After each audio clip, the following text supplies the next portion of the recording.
पश्चिम Asia में विगत दिनों में युद्ध चल रहा है और युद्ध के दुष्परिणाम दुनिया के हर कोने में हुआ है, मगर हमें ये सौभाग्य प्राप्त है कि हमारा नेतृत्व यशस्वी प्रधानमंत्री जी के नेतृत्व में देश के किसी भी अंग पर असर नहीं पड़ा है।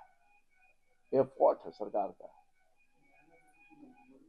और कृषि क्षेत्र सबसे बड़ा क्षेत्र है, इस पर भी असर नहीं पड़ा है। और बिहार तो लगभग 76% आबादी तो खेती और किसानी पर निर्भर कर रही है। तो हमारा विभाग चिंता कर रहा है। हमारे सारे रैंक एंड फाइल अधिकारी से लेकर कर्मचारी तक सक्रिय हो गए हैं। जिला से लेकर के जो हमारा पंचायत स्तर तक हमारा जो विंग है वो सब सक्रिय है कि कहीं से कोई प्रॉब्लम ना आए।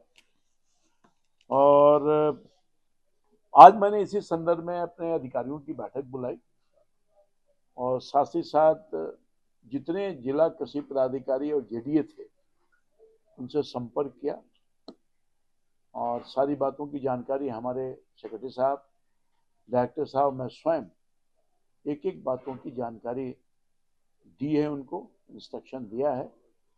और मैं समझता हूं कि सभी हमारे अधिकारी शामिल हुए। अभी आपने देखा होगा पिछले दिनों ही पार्लियामेंट चल रहा है, हमारे प्रधानमंत्री जी ने देश को आश्वस्त किया, किसानों को आश्वस्त किया कि साहब हम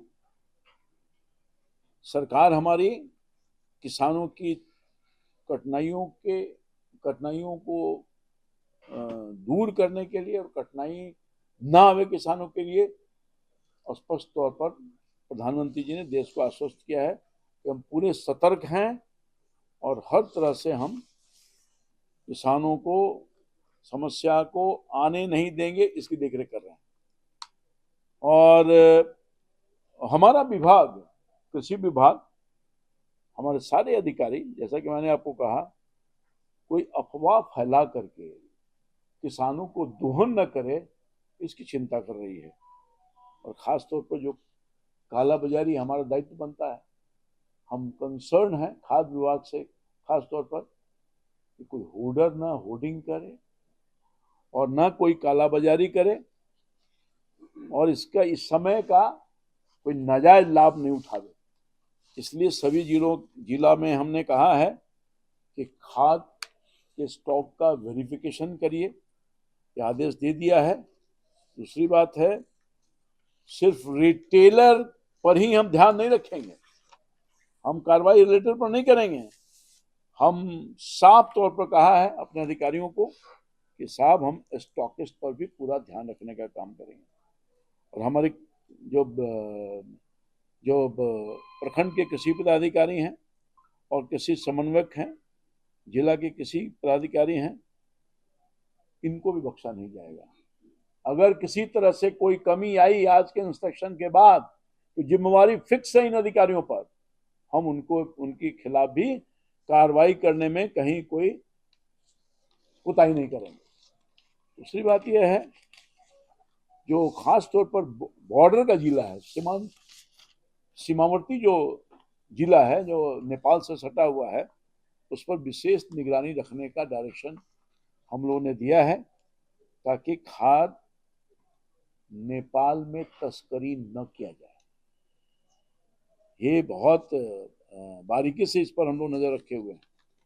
जानते हैं कि हमारे यहाँ वहाँ कितना अधिक राशि में मिलता है, हमारे यहाँ कितना कम राशि में मिलता है, उनके यहाँ कितना, तो ये सब मौके का फायदा उठा सकता है लोग, तो इसलिए अभी से ही अलर्ट हैं। तो यही नहीं, और हम लोगों ने भी निर्णय लिया है कि सभी जिलों में पैक्सों को खाद लाइसेंस देने की प्रक्रिया जो हो रही है उसको तेज करेंगे ताकि वहां से आसानी से किसानों को मिल सके और वो ठीक ढंग से पैक्स वाले लोग काम करते हैं।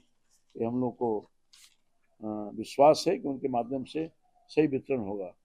इसलिए, और ये भी हमने कहा है कि हम चुपचाप आज बैठ करके नहीं बैठ जाएंगे, बल्कि सभी जिला के कृषि पदाधिकारी हर हफ्ते समीक्षा बैठक करेंगे और हम लोग को अप टू डेट करते रहने का काम करेंगे। हमारे डायरेक्टर साहब, सेक्रेटरी साहब इसके लिए लगातार मॉनिटरिंग पहले से भी करते रहते हैं और फिर आज विशेष तौर पर उनको निर्देशित करने का काम किया है।